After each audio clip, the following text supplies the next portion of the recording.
All right, we should be on there, Barbara. Give me a thumbs up if we are.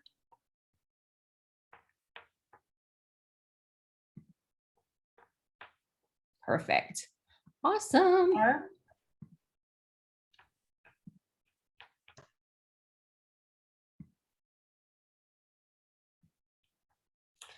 We'd also love to know where you're joining us from. So if you'll throw in the chat where you're joining us from, that would be great.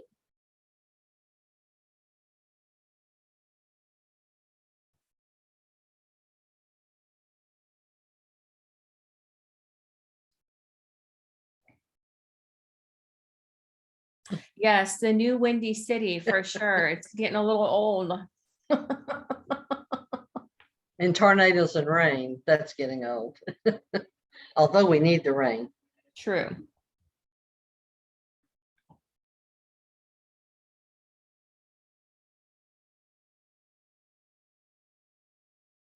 Welcomes. We've got Dee from Frisco and Josie from Rowlett. Myra from Frisco. Shout out to Frisco. Awesome.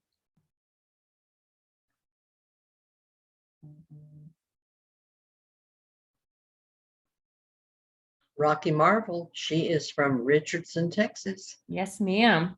Hey, Rock. Good to see you, Peggy. Good to see you I here. feel like we might have a little bit of a Peggy fan club this morning, which is amazing. Love it. Stephanie from our academic library at Texas Women's University College of Business. She's a huge fan. Why have 8 o'clock, Tracy? It gets here before we know it. Well, good morning and welcome, everyone. We're so happy to have you here this morning. My name is Tracy Irby, and I'm the director at the Center for Women Entrepreneurs. We also have with us Donalisa Stinyard. She is our program director and a great asset to the center. And we also have Barbara Ranke on. Hello, Barbara. And Barbara's going to be monitoring Facebook. So anyone that is over there, feel free to message her on Facebook. And if you put your LinkedIn link in there, she will share it in here with the group so everyone can connect with you as well. Again, we're so happy everyone's here. We have heard today that we also have someone from Berlin and Malaysia. So welcome. Our reach is getting so much further. Yeah. So for those of you that if this is your first event, the Center for Women Entrepreneurs was funded in 2015 by the state legislature just to help promote women entrepreneurs anywhere in the state of Texas. And we do that through networking and training events like this, just small business advising. We also have grants for women-owned businesses in Texas. We do research into women in the workplace and women entrepreneurs. And we also have several incubator, accelerator type programs as well. The Center for Women Entrepreneurs is a program of the Jane Nelson Institute for Women's Leadership at Texas Women's University.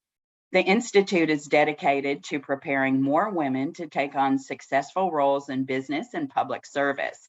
Its 3 specialized centers ensure women have the education to establish careers as successful C-suite executives, the skills for building entrepreneurial businesses, and the framework needed to run for public office.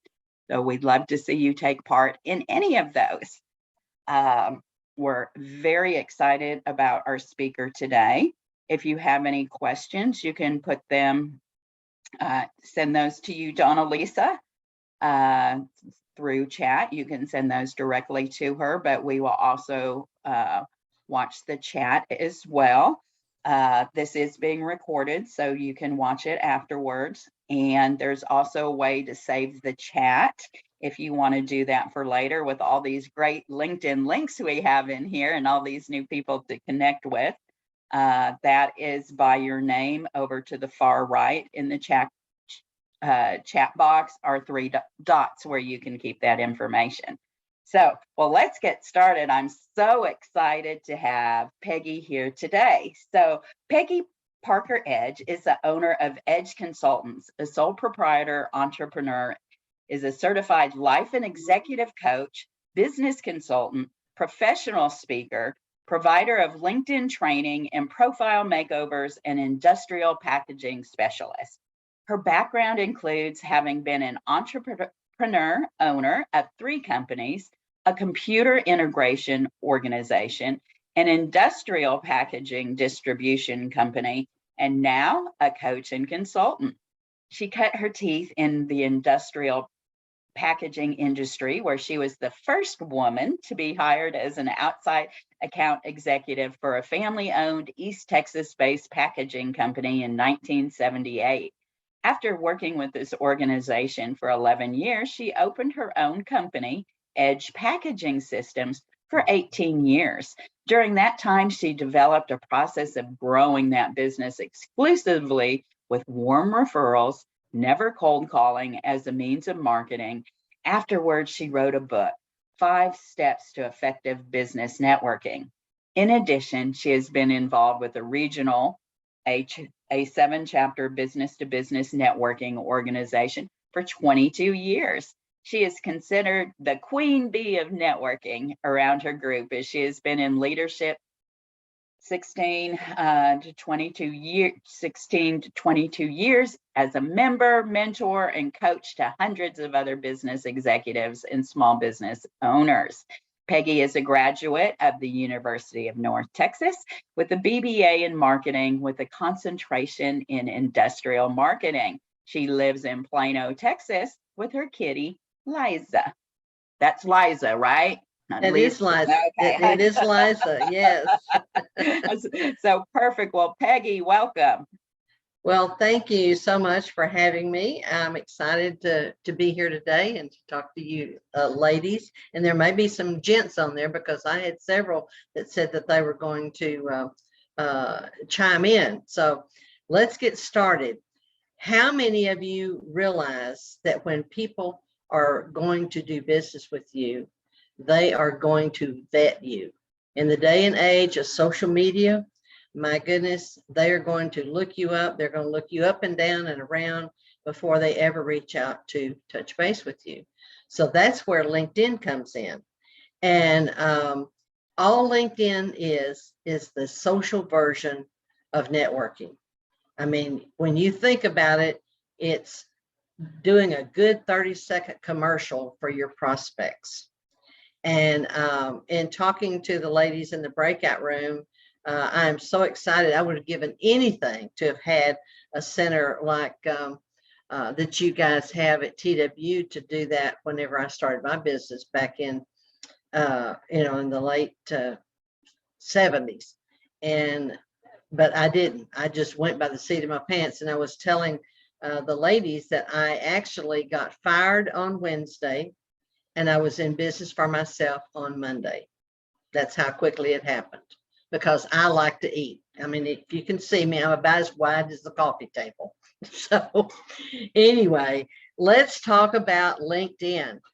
One of the key things about LinkedIn is that, number one, it is your personal and your business brand. Now think about your brand.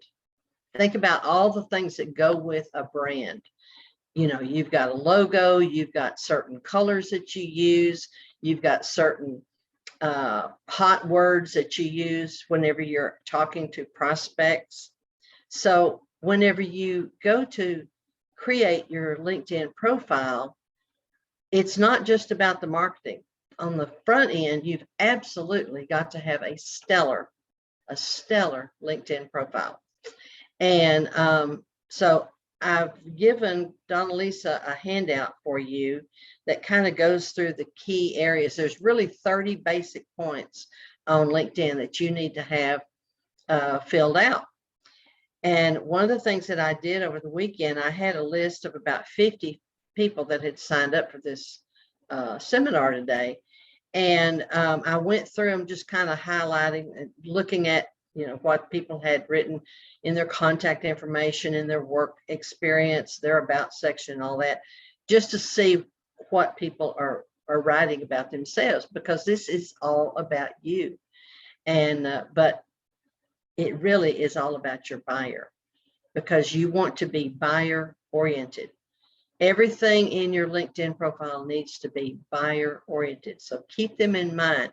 Think in terms of what someone will put in the search section to find you. I'm an executive coach. I do LinkedIn training. I am 30 years in the industrial packaging business, so I can speak to that. I can consult on that. So think about what people will look for in that search section when they're looking for someone like you. So let's go down. If you have your handout, if not, I mean, it's just 1, 2, 3, starting at the top, like your banner. There are some areas that what I call your free real estate. And Rocky knows about real estate because that's what she does for a living. She's a Keller Williams agent here in Richardson. You can pay me later for that plug, Rocky. But anyway, you've got your banner, you've got your headline, you've got your contact information, and your photo. All of that's free real estate. In your banner, you can put anything in that banner that you want. You want to change it up periodically. You want to make sure that you've got your phone number and your website listed on that banner, because whenever someone comes in to see your profile, that's what they're going to see first. So change that up. If you've got a book that you're have written, take a picture of that, post that on your banner. If you've got Hey, an event, Peggy, yes. Peggy, sorry, can everybody, I just posted the document in the chat. I wanted to make sure everybody's got it. Okay. Were you able to get it, everybody? Thumbs up, somebody, just as long as great, perfect. Okay, sorry, Peggy, I just wanted to make sure. That's okay. Okay, so your banner, you want your logo, your phone number, and your website in there. So you are going to say you have an event that's coming up that's open to the public. That's a great opportunity to post that and advertise it. Doesn't cost you anything to do that. Your headline, most people will put their job title, account rep at XYZ company, or vice president of operations, or ABC company. That doesn't really tell me or you anything about that person. So use that as an opportunity to talk about some of the things that you do. You've got 220 characters to write in that headline. And I would suggest that everybody connect with me on LinkedIn. You can use my profile as kind of a guide. I change mine up periodically. I don't know everything there is to know about LinkedIn, but I know enough to be dangerous, I guess you would say. But put something in there that addresses what you do for a prospective buyer. And one of the last things you want on that headline, if you have room, is to put your website, because you want people to be able to contact you readily. Then the very next thing is your contact information. Now, when I was going through those 50 profiles over the weekend, my eyes were really open, because this is your market. This is marketing material, and you don't want errors. You don't want omissions in your marketing materials. I found one person that I know very well that had a phone number, but the last 4 digits was missing. Can't call her because I only have the first 6. That was in her contact information. Another person had 3 websites listed. You can have 3 websites listed. The first one did not appear to be what was related to what he does for a living. And so I clicked on that and it went nowhere. It was a dead site, nowhere. I mean, so what does that say to the buyer about you? Unprofessional. As ladies, we have got to usually work a little bit harder to get ourselves out there. Do I have a heads up? Yes, nodding. So everything that you can do to make your buyer or prospective buyer find you and do business with you, you've got to cross your T's and dot your I's 3 times, I think. The next thing is your about section. And this is where 99% of the people that I preview their profiles go wrong. They write it in third person. Now, let me ask you something. I'm sure all of you have been to a chamber meeting, a networking meeting, Rotary meeting, or something like that. You hand someone your business card and they ask you what you do. So you will say, well, I'm a life coach, an executive coach. I do LinkedIn training. I'm a virtual assistant, whatever it is that you do. And then they start quizzing you. Well, this about section is just like you would be talking to someone at a networking event. You would never say, well, Peggy is an executive coach and Peggy has this book that she's written. You would say, I. So the about section is always written in first person. And you always have to keep your buyer in mind. That about section is also three things: the who, the what, and the why. And that's the basis of a good 30-second commercial. Who are your prospective clients? In my profile, I go, I work with sales executives, sales teams, individuals. It's the person that you're targeting as a prospect. What levels of management are they? Do you have a particular industry niche that you are targeting? So that information needs to be in that about section. The who, the what, and the why. The very last thing that you need in that about section is your contact information, your call to action. Put your website, your phone number, and your email address in there because you want to make it easy. I was giving this presentation back a couple of years ago, and I had this guy said, well, I don't want to put my phone number in there. I don't want a bunch of robocalls. Well, I don't want to put my email address. I'll get a bunch of spam. Ladies, this is 2022. We all are going to get robocalls. We're all going to get spam. But I don't think you're going to get any more than you normally would by having that information. You want that prospective client to find you and make it easy for them to do that. Any specialties that you have in the one that I have on mine, I've got some topics that I speak about. I've got some other things in there pertaining to my packaging business because I do some consulting, business consulting. And so think about what somebody is wanting to learn about you because you want them to call you, don't you? Sure you do. Absolutely. So that area, banner, your first and last name, and don't put anything else on that list, on that line with your name. You can put your professional designations like PhD, EDD, CPA, JD, any of those. You don't necessarily have to put BBA. A lot of people will put their MBA on there, but don't put phone numbers, don't put websites, because you can go to LinkedIn jail, as we call it, and they will shut your account down. So want to keep it legal, right? Keep it legal. I'm sorry, would you repeat that last little bit about what not to put and where not to put it? By your name. Oh, you mean you're like your MFA, MB? Okay. Right. At the top of your profile, you've got your banner, you've got a photo, you've got your name.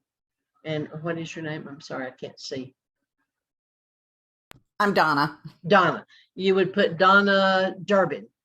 But if you have a PhD or a CPA or JD or something like that, you can put that there, but you don't want to put a phone number or a website or anything else beside your name.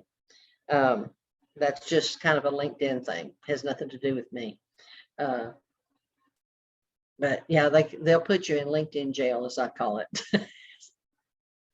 Sometimes. Not always. I've got a friend who's got his phone number right beside his. I said, I am surprised that you've not been put in LinkedIn jail before now. And he goes, well, so what, But anyway, so we've gotten all the way down to number 6 on our handout here, about in the summary.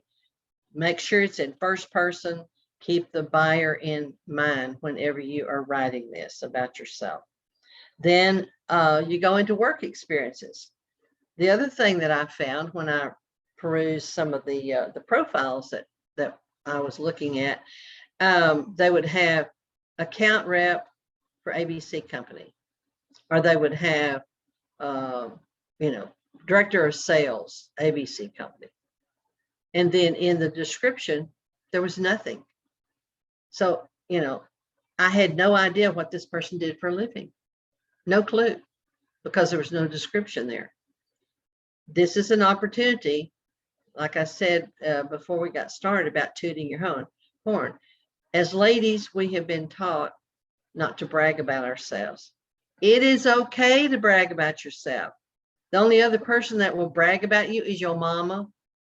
I mean, my mama was always saying, well, I ran into Mrs. Adams the other day at the Safeway, and she was my third grade teacher. And Mama, of course, would tell her what Peggy was doing these days.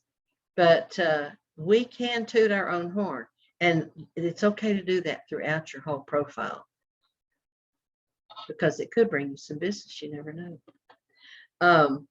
Your work experience, your volunteer and civic work, you want to do it all the same.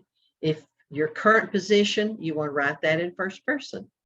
You don't want to say Peggy does this or Peggy did that or whatever. You want to say, I provide blank. I call on blank. And then your other experiences, detail that out. So many folks that I look at their profiles, they will have the companies listed and their title, but they don't have anything else. There may be an expertise that you gleaned when you were working for ABC company that, a buyer would see that and say, oh, I bet they could do this for me. So when I say complete, you need to have descriptions in every single area on your LinkedIn profile, because that'll get you much more leverage from a marketing standpoint than anything else that you can put. Other things are your education. I've got a gal that I'm working with right now that said, well, I don't have a college degree. Well, she's not quite as old as I am, but she's been around, and she's in the packaging business that I was in. And I said, you cannot tell me that you've not been to some continuing ed classes, maybe through your company. Put that information in there, because if you're looking for a job, and a lot of people think that LinkedIn is only good for a job, that's what it, and originally that's what it was set up for. But you never know what somebody's looking for when they're looking at you. And so put your education in there. And then there's another place along down a little further in the accomplishments that you can put like things like continuing ed classes and information of that sort. Work experience, have complete information, all buyer oriented, your script, your expertise. This is where you're going to shine. What do you do? Dee was in on my the breakout session, and we were talking about offering, not saying no when someone is looking for something. In my packaging business, one of the ways I grew that, besides not cold calling, was I would never say no to a client. I walked in a guy's office one day, and I said, he had some gloves, leather gloves on the floor, and he was a lumberyard. And well, he wasn't the lumberyard. He worked for lumberyard. And I said, hey, where do you get those? He goes, oh, I have to go to Home Depot or Granger. He said, I'll buy them from you if you can get them for me, where I don't have to go over there and do that. And I'm going, I'm working on that. So one of the things that I had was I had a lot of wholesale lumberyards as clients in the packaging business. And so I thought, well, okay, where can I get that? So I go down the street and I call on another guy, operations guy in this lumberyard. I said, do you buy gloves for your guys? Oh yeah, I buy 4 different kinds of gloves. I buy a brown jersey glove, a leather glove, a rough leather glove, a driver's glove, 4 different kinds of gloves. He said, can you get those for me? I'll buy them from you. Well, now that wasn't packaging, but he had a need, and I had the need to fulfill that for him. I made real good profit on those little add-on things like that. you can do that as well. So think about what you have that you can offer to your clients. Don't say no. Go to the marketplace and find it. Go to the marketplace and partner with somebody. I knew just enough about shrink film and shrink equipment to be dangerous, but I knew Frank. That's his specialty. He's a competitor. He was a competitor of mine because they did a lot of things that I did, but I did not really know anything about shrink equipment. But I had some clients that needed shrink equipment and shrink film. Stretch film, yes, I knew all about that. I sold stretch film machines, but that's totally different. So I partnered with Frank for my clients on shrink equipment and shrink film. So that's where you can add on things to your offerings that will give you the edge over your competition.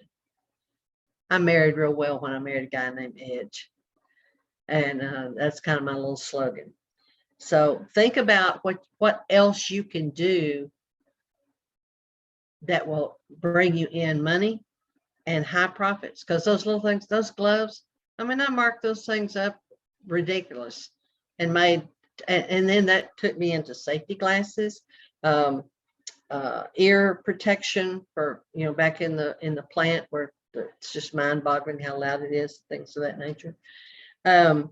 So think about that when you're thinking about what else you can offer a client. Okay, let's see here. We talked about education, licenses and certificates. If you have if you're in a field that you have to have a certain certification or license to perform your job, don't just put the acronym on there, spell it out, because like I was working with my sister-in-law recently, and she is a licensed, LPTA, licensed physical therapist assistant.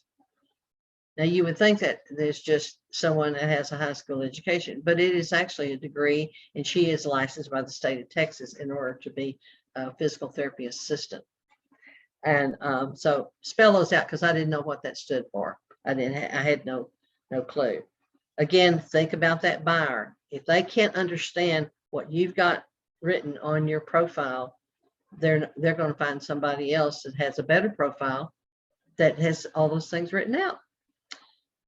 Do we have any questions in the chat thus far, Donalisa? Yes, we do. Actually, from Carmen. Okay. She wanted to know, would it be appropriate to just list your business as the only work experience if your prior role was with a company that is not reputable?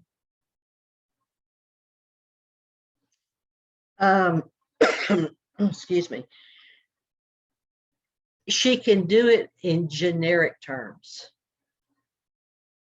I would think, because I've got one listing in my work experience that was with a church, and I did not want to name the church, but I wanted the experience on my profile because it involved taking teaching tapes and converting that, transcribing that and putting that in a book form. And I did not want to list the name of the church. So if she can say a health organization, I did blank at a health organization or something like that, but that experience is still good. I mean, obviously it's good, and she wants that information out there, but think in terms of generic terminology.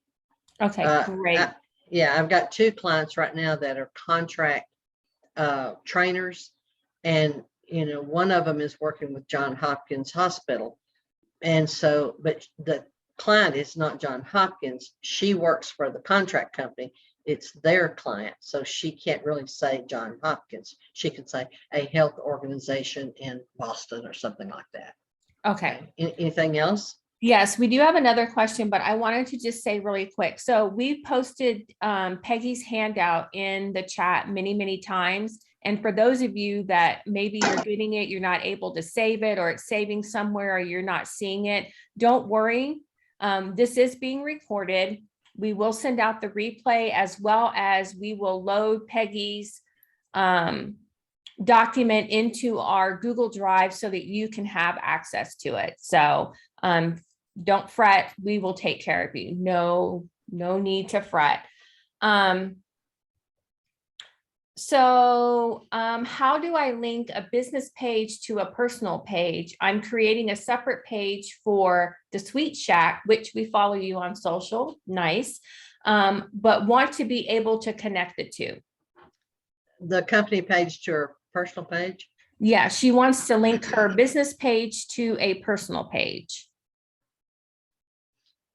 Is that business page on LinkedIn, I'm assuming? Go ahead and chime in. RMR. No, not yet. Okay. She can do a company page on LinkedIn, and there's some criteria in order to be able to do that. I normally don't cover company page information on this call, but if she wants to reach out to me directly, she can do that, and I'll tell her how to do that. Okay, perfect. Awesome. Yeah. One of the questions oh, I'm sorry. Was there another one? I think that was it, Peggy. Okay. One question that usually comes up: should I pay for the premium version of LinkedIn? No. Save your money, ladies.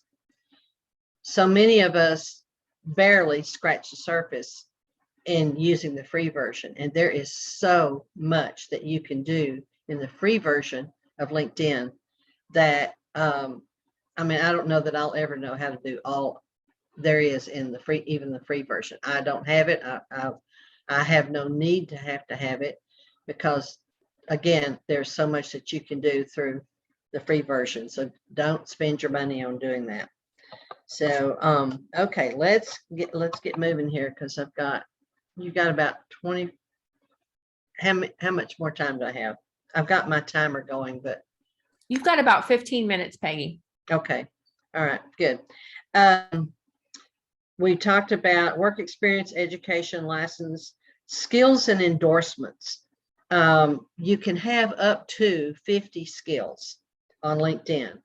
You want your top 3 that you are known for, everybody knows you for, to be at the top.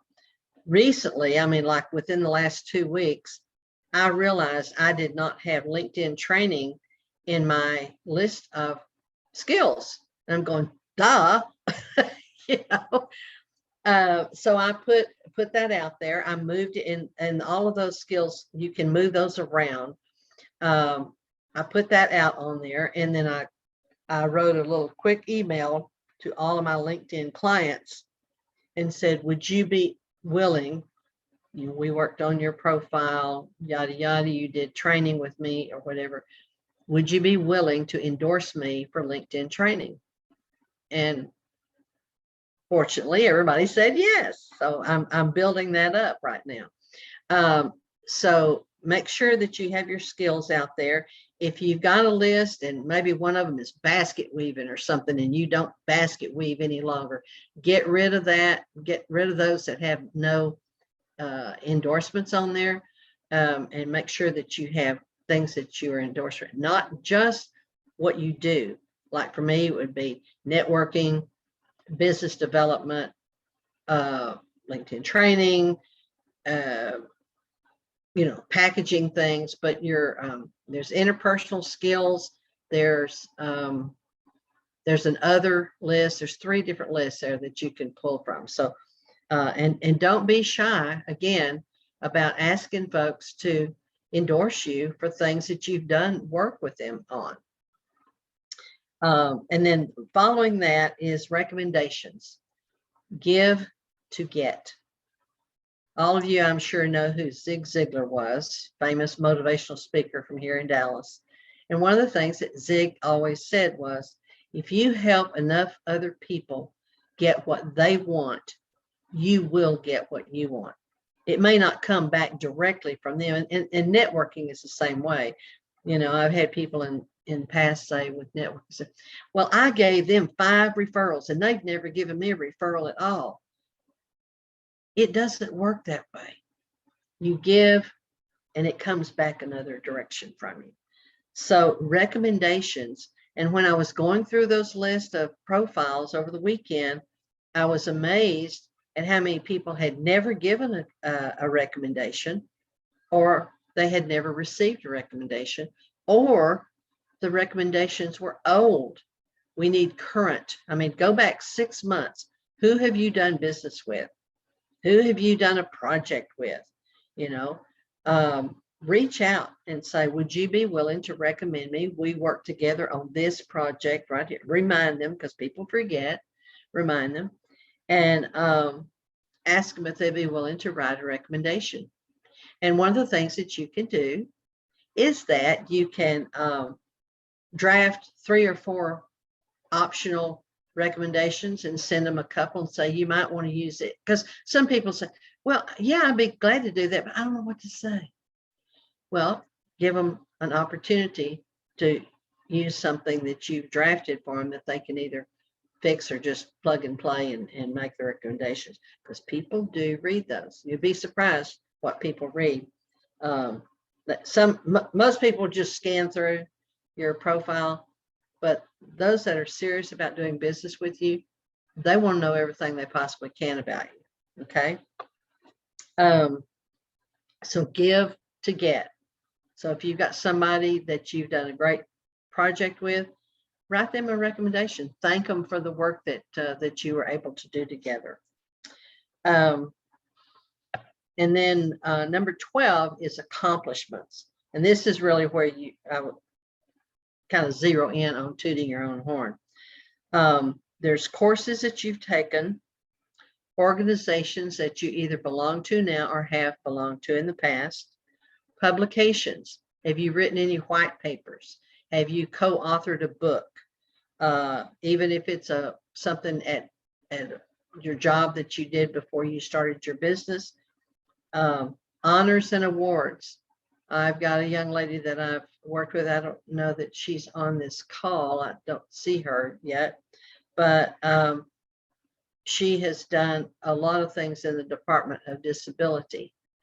And she had all of these awards and all of these committees that she had been on where she'd been honored for her work. And she did not have any of that on her profile. And so, sitting down, I think we ended up with about 10 different awards that she had won over the years in her business.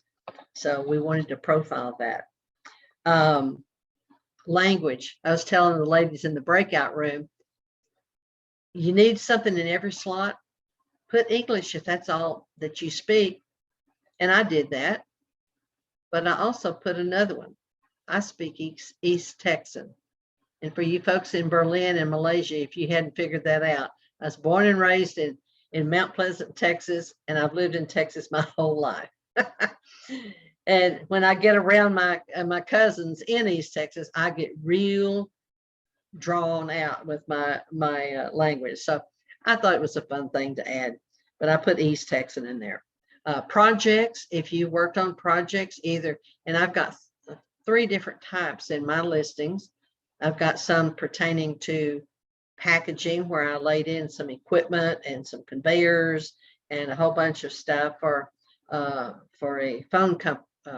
cell phone company. I've got some about career coaching where I helped a client ask for a raise. They not only got a raise, but they got a promotion to vice president. So little projects like that. They can also go in your work experience, but you have a little more room that you can put it in your in that accomplishment sections under projects. Patents. I don't have any patents. I've got a couple of copyrights on some music that I've written. Test scores. I don't think that's quite as important, but that's an option under the accomplishments section. So be bold. Put yourself out there. What do you have to lose? Nothing. You have everything to gain, right? I truly believe that. And, you just have to go for the gusto, as Dee and I were talking about earlier in the breakout. So all of this has got to come together. Now, some of you may be going, oh my gosh, this is a lot of work. Yes, it will be. to get it right. But think in terms, this is your marketing material. This is your opportunity to shine in front of a prospective client. And you want to do that because you definitely want to have that edge over your competition. And if nothing else, I mean, you know, I had a client one time. I said, Kyle, why do you do business with me? And he looked at the ceiling and he kind of thought a minute. He said, brownies. I said, brownies? He goes, yeah, those real great gourmet brownies that you bring me every year at Christmas. I said, that's it. He goes, yeah. He said, but you're cuter than Joe, one of my competitors. Because we sold the same products. I'm very competitive, and but he did business with me because of my brownies. So you never know what's going to turn somebody's head toward you. So let's talk about doing some of the marketing things. I mean, we've been talking about marketing in a roundabout way, but let's talk about your connections, your content, writing so that you are seen as an expert in the industry. It's okay to connect with somebody that you don't know. In the beginning of LinkedIn, I think the census was that you do not connect with someone unless you know them. Well, you go to a Rotary meeting, or you go to church, or you go to a party, you don't know everybody there. I do suggest that you strongly that you vet them through LinkedIn and see what they are all about. I have a gentleman that asked me to endorse him for some of his work. I just connected with him back just a couple, 3 months ago. I don't know the guy at all, but I thought he might be a good connection to have. And he reached out to me, but he asked me in a message a couple of days ago if I would endorse him for his work. I've not done business with this guy. There's no way I'm going to endorse him for that. I will endorse people that I work with and that I know, and I know their work. It may be somebody that I haven't actually worked with, but, you know, I'm not going to endorse him because I don't know him. I mean, I'm connected with him, but I don't know him. Okay.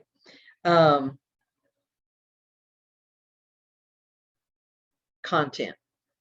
This is where you get to tell the world what your expertise is, and you get started being seen as an expert in what you do.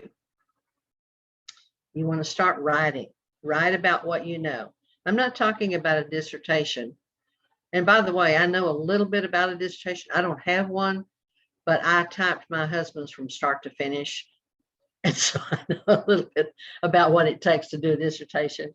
But your content, I do these little one-liners, and if you look in my in some of my activity on my profile, I've got these little quote things, quote pictures that I get off of a free site, and they're little one-liners. Did you know that you need to answer the who, the what, and why when you give a 30-second commercial? And I quote, and those are my quotes. And so write about what you do, how you've helped somebody, give examples. It's amazing. Sometimes I'll get comments from some folks that follow me, and I say, oh, I like your stuff. And then when I don't do quotes on a regular basis, so I've been missing your stuff, you know, your content. So get known for who you are and what you do. That will give you more opportunities to get in front of prospective clients. Your post, I would say 2 to 3 times a week. If you have a scheduling software that you can schedule them in, Hootsuite. If you're not familiar with that, it's they used to have a free version. They don't any longer, but it's HOOTESUITE.com. Hoot, as in a hoot owl. Hootsuite. Post those over there, and they automatically just go out there and they populate your LinkedIn. Also, on your social media, make sure that you are consistent across all social medias. Your logos, your colors, your fonts, everything on Facebook, Twitter, Instagram, all of them. Because again, you're creating your brand. This is your personal brand, your company brand. So make sure that you're consistent with all of that. So post 2 to 3 times a week. Articles and documents. Articles are created in LinkedIn. Documents are documents that you have on your computer that would be a PDF. You can post those. If you've written a white paper for something, you can post those, and then just regular posts or those little one-liners that I talk about. Repost other people's stuff. Read what your competitors are doing. Know what your competitors are saying about your products and services that y'all are in competition with, because that content is king. That will set you apart from anybody else that's doing some of the same things that you're doing.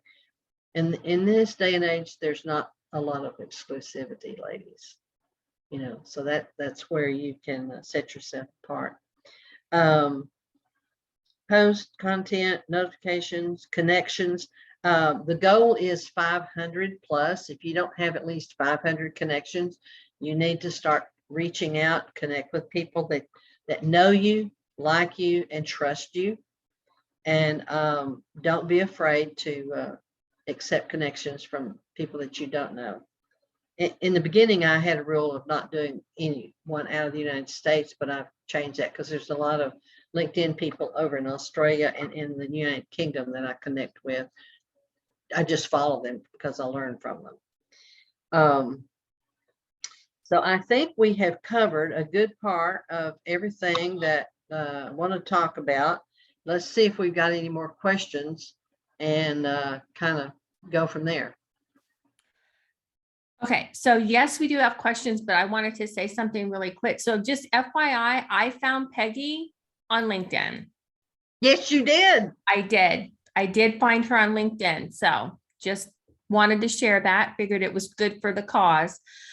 So we had somebody from Facebook, Tasha, she asked, what's the best way to provide your 9-to-5 role and duties and your business offerings? Should you focus on highlighting only one?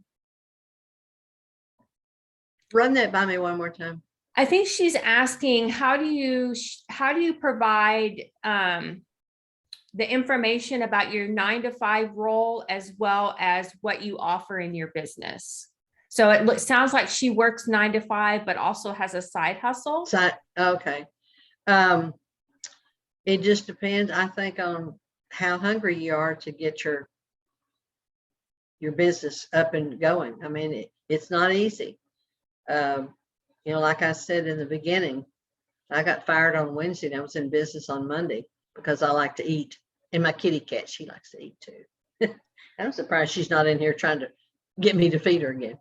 Okay, so what else? Could she share the 9-to-5 duties that are related to her business as part of her profile? Absolutely, she could. Okay. Yeah. Now, a lot of people will ask me if you can have more than one profile on LinkedIn. The only way you can do it, it has to be under a separate email. You can't, and I did see a couple of people that had a regular, what I'd call a 9-to-5 job, but they also had multi-level marketing business on the side. I would break that out and put that under a different email address, that the multi-level marketing company, and not combine those. Because one of the things as ladies, we have a tendency to, when we network, we'll stand up and we say, okay, you know, I'm a CPA. Okay, just take that for example. But I also do Mary Kay and I do Party Like Candles and all that. That dilutes your professionalism. If you're going to a networking event, you want to promote one product, one service. Do not say you're doing 5 other things besides your 9-to-5 job, because it dilutes your professionalism. Find another venue to do that in. Okay. So Peggy, we actually had Brenda, I think she's asking the same kind of question. So what if you're working a full-time job, but have a side business that you don't want your employer to know about? Do you set up 2 LinkedIn profiles? Yes, I would. Yeah, I would. Would you do the other one as the business profile versus a personal profile? So she's got a personal profile as Brenda. And then she also has the side hustle. So would her side hustle that profile be under her business name or also her personal name? Everything in LinkedIn comes off of a personal name. You cannot have a company name. You cannot have a company, what's the word I'm looking for? Page. You can't have a company page without a personal profile. Everything emanates off your email address and your personal name. Okay.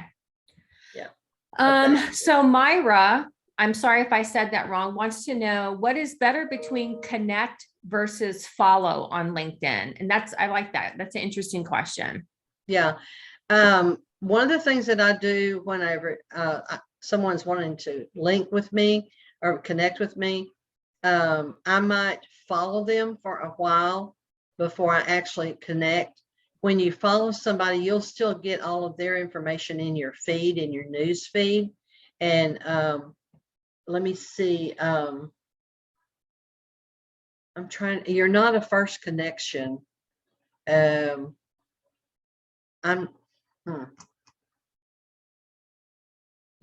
follow companies. You can do that. Follow companies, follow all of your clients, any prospective clients, follow schools, whatever. Let me think about that a minute and let's do another question or whatever. Okay, so Carmen wanted to know how many, if any, webinars should you list if they align with your business that would show additional experience? I would say as many as you want to put on there. I mean, you can put any kind of videos on your profile. You can write about the webinars that you do. You can link to those.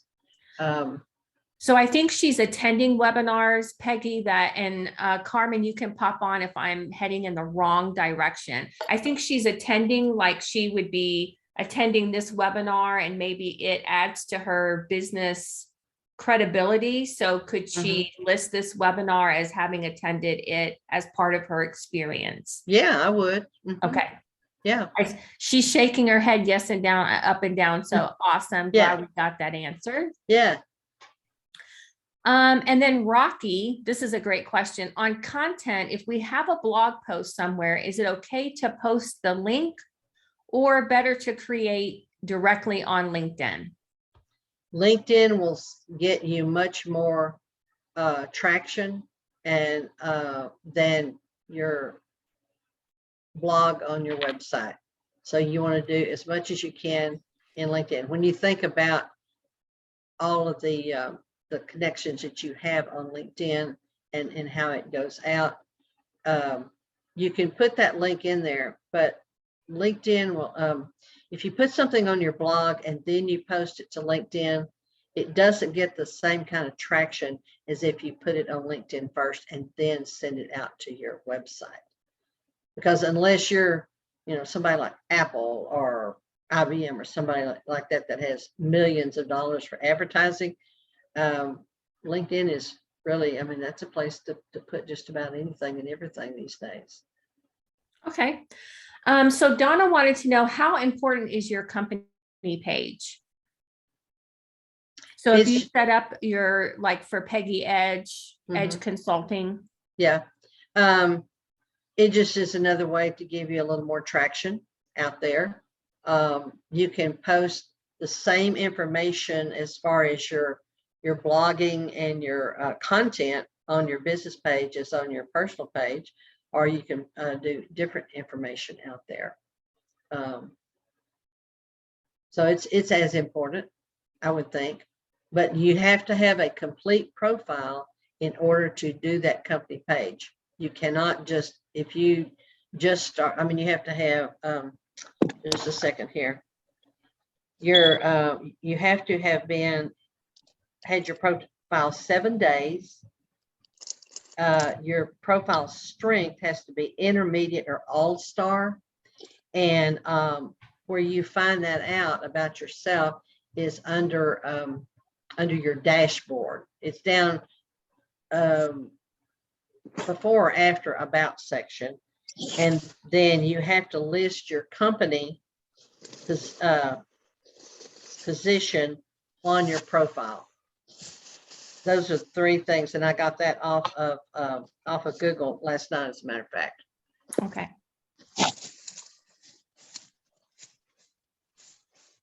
So do we have any more questions for Peggy?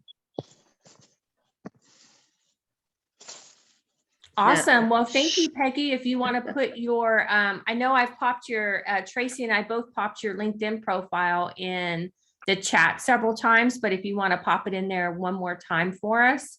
Okay. Oh, Andrea has a comment. Go ahead. Yes, good morning. I know I was just going to say, if you have some publications listed on LinkedIn, I just noticed they have a button at the end where you click and it takes you to a publication, which is something new for me.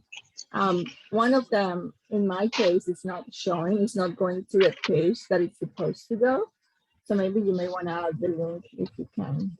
I'm going to do that. I'm sorry, I did not catch the front end of your question. Yes, no, it's just a comment. On the publications part, I do have several publications listed. One of them is not going directly to the link that they have because it's something new in my case. Well, in my opinion, because I've never seen it. So they have at the end of each publication something that says show publication. When you click on it, it's supposed to take you to a place where the publication is. Right. But in my case, it's not going to one of them because it's those are organizations. Yeah, I don't know why that does that. I'm going to have to. I've seen some others that had the same issue, but I don't know the answer to that. Yes, I'm just saying in case you have publications to make sure that it's actually going where it's supposed to go because I didn't know it was going that way. Oh yeah, same thing. If any of you all who live here in the Dallas-Fort Worth area have gone to El Centro, the Dallas County Community College District campuses, like I attended El Centro College downtown, they have now rebranded themselves as Dallas College. So if you have that listed under your education, it says invalid and a number. So it doesn't show El Centro. You have to change that in your education listing to Dallas College because that's their new name.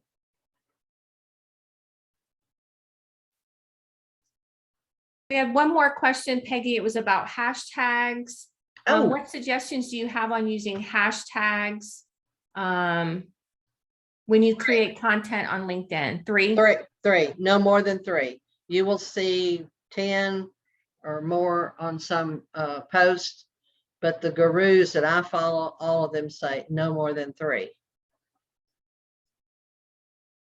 And that's number 16 under post on my handout there. No more than 3 per post. And if you share somebody else's content and you comment on their content, you can add a hashtag, hashtags to that, and you can also repost that as yours. Does that make sense? Yeah. Okay. All right. Thank you so much, Peggy. Sure. This is great. I hope I was able to give you some things to think about and things to go home and work on this afternoon. Awesome. Awesome. So Tracy, I'm going to turn it back over to you and put our poll up while we're Okay, great. Well, Peggy, thank you so much. Such great information. And I know there's a few changes I need to make on my LinkedIn as well. Don't we all? Don't we all? Exactly. But again, we appreciate you being here. And again, thank you for this.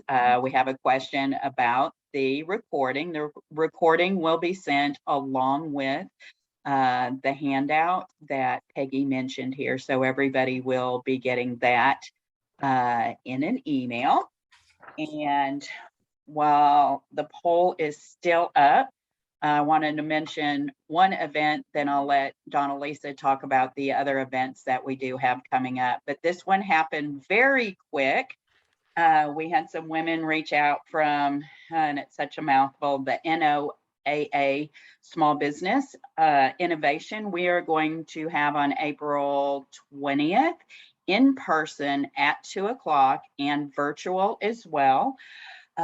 Presentation about federal funding opportunities through America's Seed Fund and the NOAA Small Business Innovation Research Program.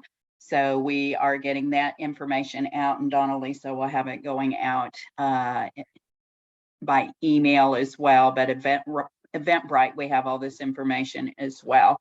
Donna Lisa, do you want to tell them about the other things we have coming up? Yeah, so I just put the link to the special event that Tracy was talking about in the chat so that you can register. So she talked about that one. The next event that we have after that is Thursday, April 28th, from 6 to 7:30. It is our special event with Amber Fletcher. It is also in person and virtual. Guide to starting a mobile food business with Amber Fletcher from Fletcher's Original Corny Dogs. You can go to our Eventbrite. That registration is open. Our next May WomenRISE is May 10th, and we have Pushkala Raman, who is a professor of marketing and director of graduate programs at Texas Women's University. And she's going to talk about when, where, and how much getting your product to the consumer. And then Saturday, May 7th, we have how to win and keep your customers. We have 4 women-owned Chick-fil-A owners and operators from across DFW that are going to come in and do a Saturday workshop. And we will post more details about that in the next day or so. So that's all the great things that we have going on at the center. Great, thank you. We have a lot coming up, so we hope to see all of you at some more of the events. Peggy, once again, thank you. And we had a few shout outs. Somebody actually lived in Pittsburgh, had been in Pittsburgh. I lived there for a year myself. I was over in Sulphur Springs, so I know your area well. Oh yeah, my dad was from Sulphur Springs. Yeah, East Texas to the bone. You bet. So thank you very much again. And we are going to have a little more networking. So we'll get ready for that as well. And Rocky, we will put in our link for you to the Center for Women Entrepreneurs. Yeah, there it is. There we go. And then again, if anybody wants to save the chat, because there are a lot of LinkedIn links in here, go in the chat box. And at the top where it says to everyone, follow that over to the far right. There are 3 dots. Click on the 3 dots. And the top up there says save chat. So you can have a record of that. But it's also part of what you send out, isn't it, Donna Lisa? Yes. That they see the chat. Yes. So I'm going to stop recording.